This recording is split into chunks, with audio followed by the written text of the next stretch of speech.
Morning. Today, 8th of July 2019, topic for presentation today is D02 Introduction to Law.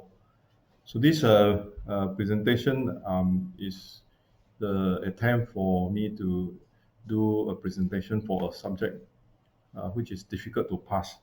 Um, in fact, this subject I also attempted three times. I failed twice. I failed this subject twice in 2014, 2015, passed in 2016. So this subject, in fact, is a killer paper for me and also for a lot of people. In fact, of nine out of 10 people I heard who failed the first part, the part one of the uh, uh, diploma in estate agency exam, actually failed this subject. So the subject covers a few of these topics. One is Contracts Act 1950, and the part on agency, which is under the Part X of the Contracts Act 1950, the tort law, legal system in Malaysia, and then one special chapter, which is the arbitration. Let us go in to more details. So I would like to do an introduction to this killer paper. This killer paper is hard to pass, mainly I guess for a reason that it requires a few of the followings. The part of it is quite in-depth about contract and agency, and because the job of an estate agent in the estate agency practice is almost 100% about contract and agency. So this law for this paper is a major reason an estate agent need to be sure of his position as in law to carry out a job of an estate agent to deal with both principal and the third party. So this concept of agency as well as contract is the in thing, or the most important thing of the job of an estate agent. So that's why the passing of this paper is strict. The marking also is of high level, and people tends to be prepared only when they actually go to the level which is equivalent of a degree in law. So wide scope, in-depth, and good legal language is expected to pass this paper. So unless you are legally trained, most people would usually fail this first attempt. So there is a three attempt rule for passing the part. That means that if you fail three times, then you have to restart all over again for all the part one papers.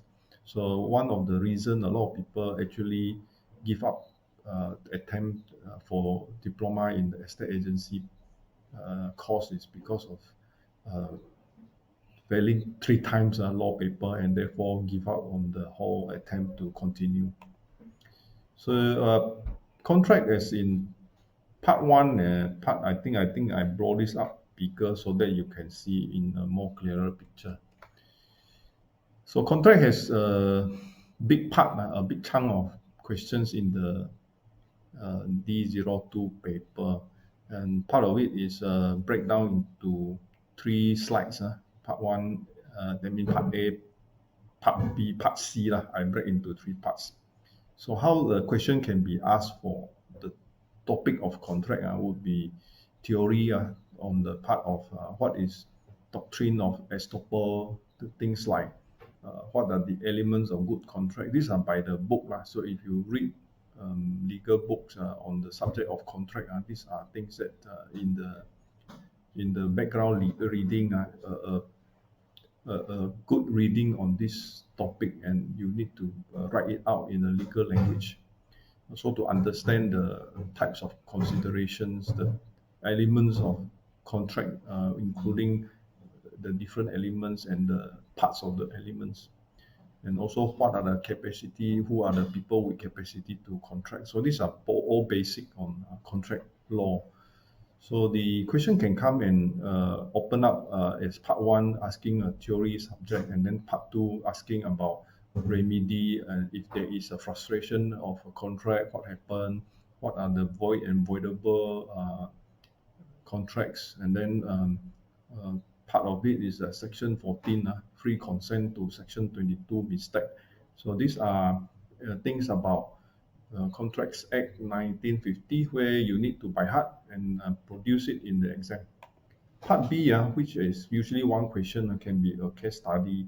So this part B means actually how it can be asked. A topic of contract can be asked in a case study scenario lah. So the scenario can tell you somebody subject A has met with subject B, and then through introduction of subject B as an agent, then try to sell his house to subject C, and then halfway subject D came along, and then there is already a promise or not between subject A and subject C, and then things like that. So theory based like, and then case study like, and then offer and counter offer.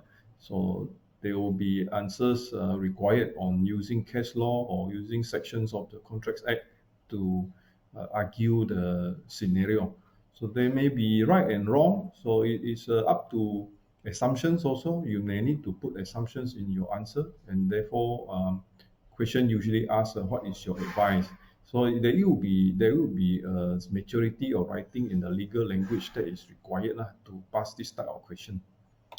And then the types, part C, I put it under contract, under subtopic of contract. Part C is one question may come as a scenario, which is about communication, which is also in the Section 3 of the Contracts Act 1950, the acceptance and revocation situation whereby somebody has written a letter of offer, and then therefore the owner received the offer letter but did not do anything, and then later the owner offer the other person, somebody else bought the house, and what is the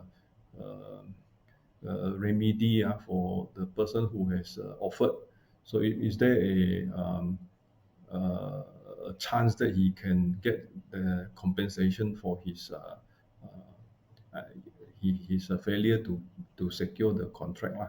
So in this type of scenario, type of argumentative type of situation, you need to write out certainly supporting facts about the law, in particular acceptance and revocation of the contract, and argue your case.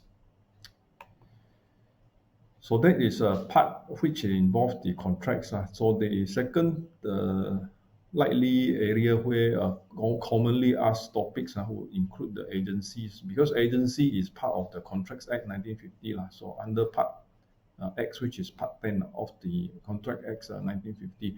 So agency as itself also is a complicated area. So as an estate agent, you need to understand the agency contract part, which is some of question can be about creation, about who is principal, who is third party, what is the relationship between estate agent and the principal, what are the responsibilities and duty among the relationship between third party and the agent, or the principal and the agent. So this is a scenario, maybe scenario question, maybe theory question. And the elements that they usually require is to talk about the nature of the relationship, fiduciary duty, define scope of work, agent cannot delegate, in what area that the agent can delegate, or what is ratification in case the person was not appointed as an agent and yet later brought in a prospect buyer or tenant. So this is part of the ratification required. And those are areas where it can be asked in a more theory-based question. Of course, you can also come to two questions. One is theory-based, another one is case study.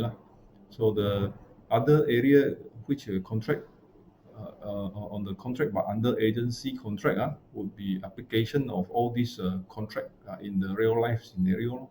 So the agency contract in a real life scenario, like appointment, termination, performance, and payment. You say you have completed your job or not. The agent has been appointed officially, and when can he get paid? And what are the elements that is in the case of revocation, completion, performance? If there is an agent go into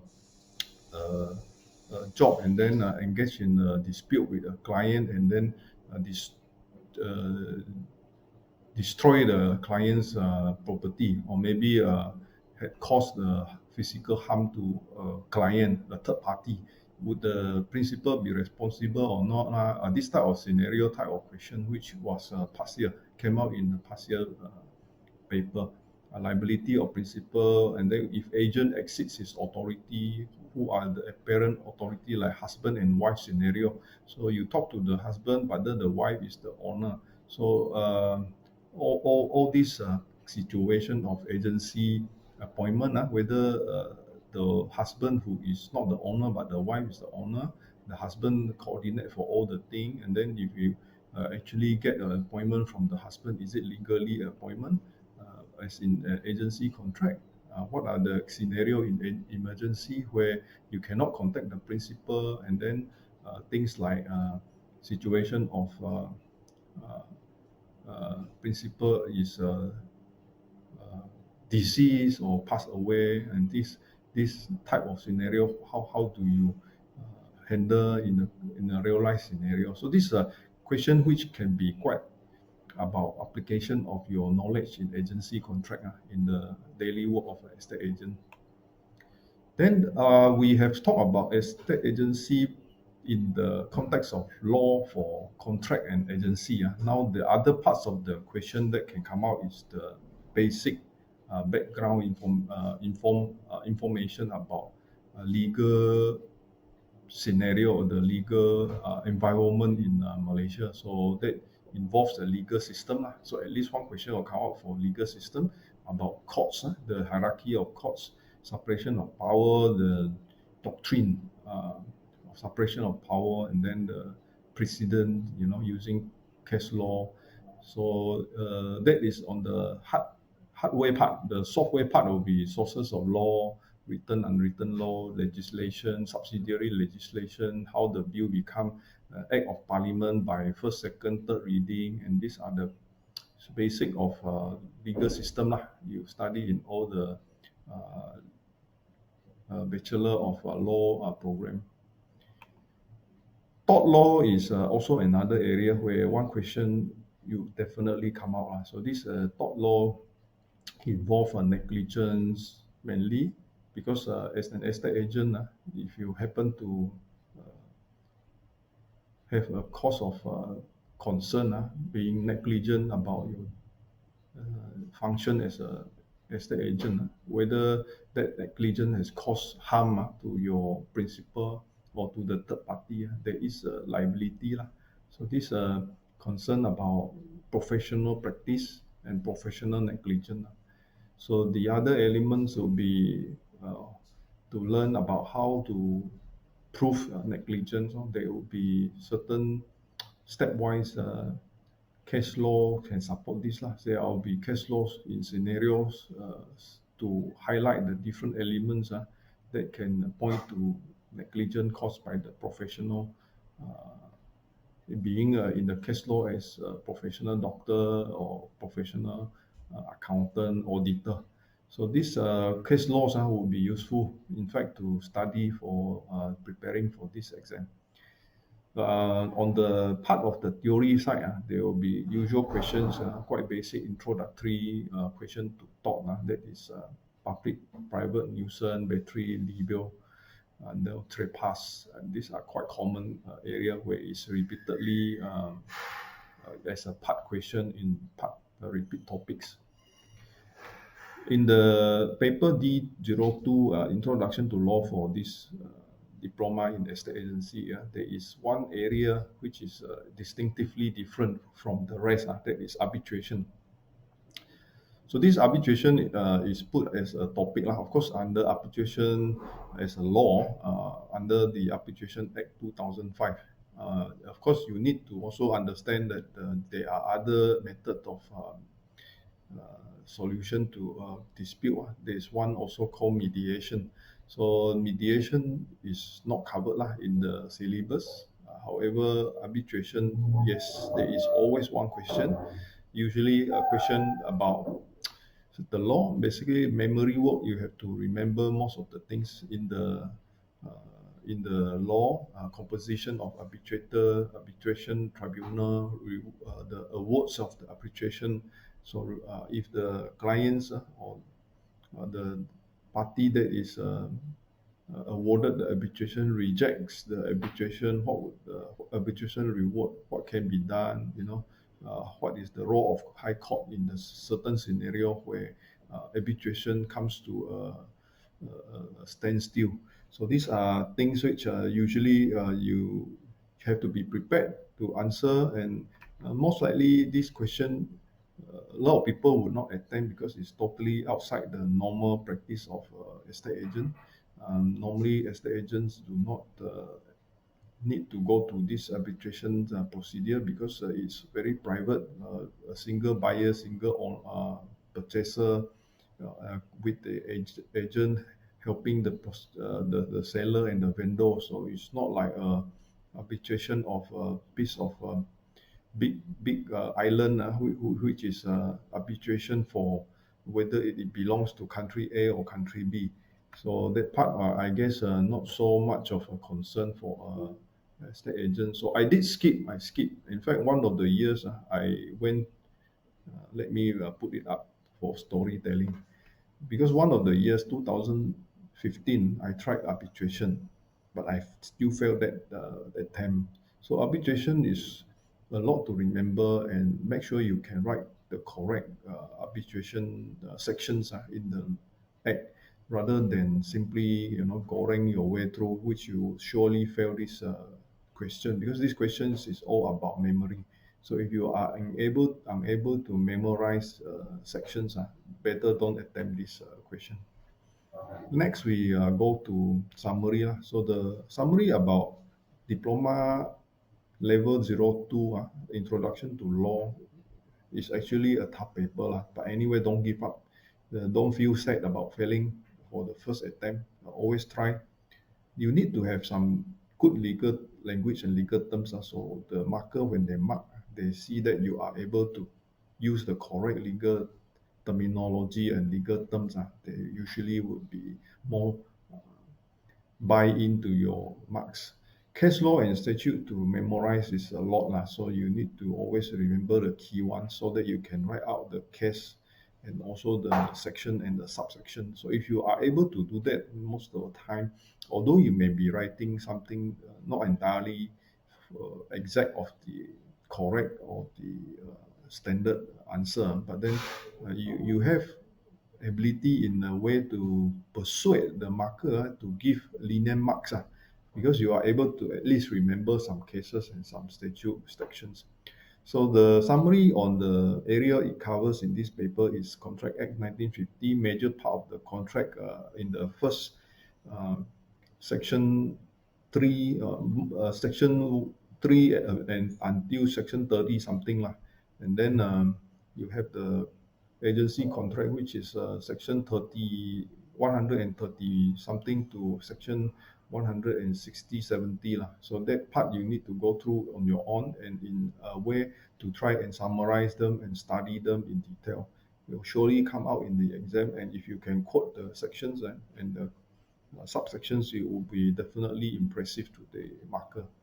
Case law in the both contract act, case law in both contract act and agency contract is not as demanding as in the case of tort law. In tort law, a lot of them, in fact, are case law. So if you can remember the major part of the tort law in the case common law cases, it will be able to assist you to explain the reasoning behind negligence and liability. So that part, I personally find that studying case law will be quite helpful. So other than that, the legal system part, you need to memorize the court system, the hierarchy of courts, the legislative processes in the coming out with the law. So left behind is one distinctive area, which is arbitration. So if you have the time, you can maybe know a bit, but then my advice is not to attempt the arbitration question. So last, before I finish up, I just want to disclaim that I have done some comparison for the past year and the prediction, so that may be able to help in giving a direction of what sort of question would come out. So this is quite complicated, as you can see from that I will blow it out in the bigger picture. So if you see from 2009 to 2018, I have done the analysis from past year questions asked on D02 law. And summary that I have is that you can concentrate on contract, agency contract, legal system, tort, negligence. This will give you four concrete, solid area. Then that you need to answer the fifth question. Probably one of the contract would be asked in a case scenario lah. So you can try the contract case scenario question, and then if you do have interest in area arbitration, so put some effort in arbitration also. So maybe the examination methods, the management of the examination hours is as follows.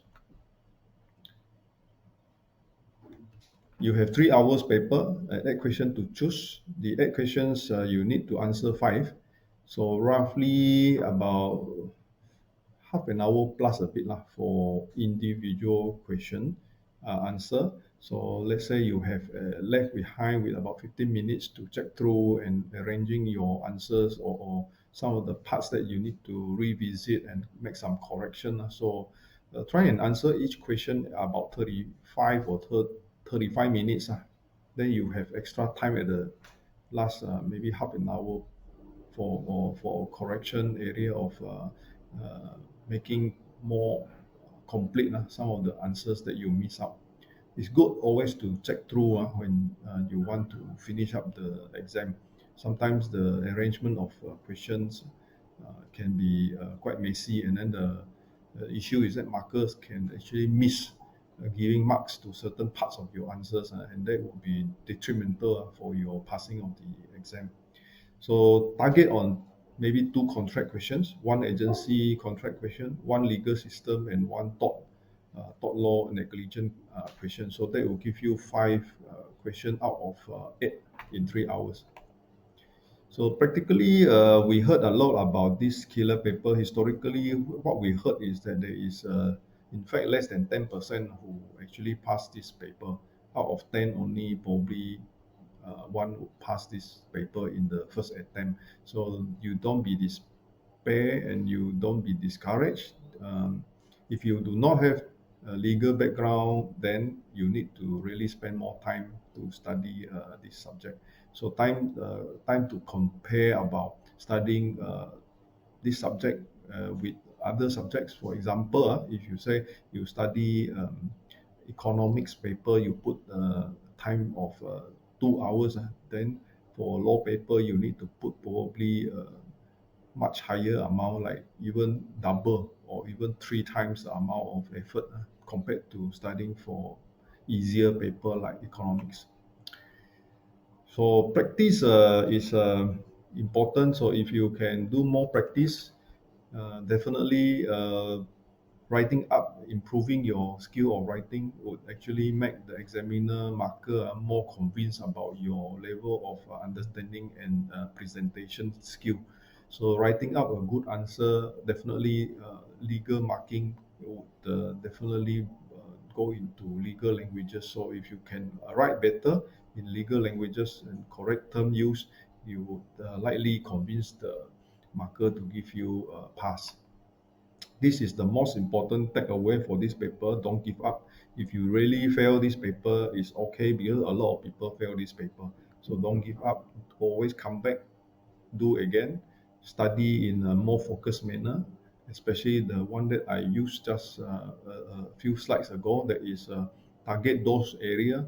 Make sure they are repeat topics that you are very well prepared. Then at least some of these 3 or 2 questions you can score on the high side, and then the remaining one you can probably make a bit of attempt to get a pass at the end. Thank you very much. I'm contactable at this number and also my website as in at estateagentexam.com. Thank you. And lastly, estateagentexam.com is a website portal for study of diploma in estate agency examination conducted by Board of Valuers, Appraiser, Estate Agent, and Property Managers in Malaysia. Know your position, crystallize your vision and mission to be different from others. Thank you.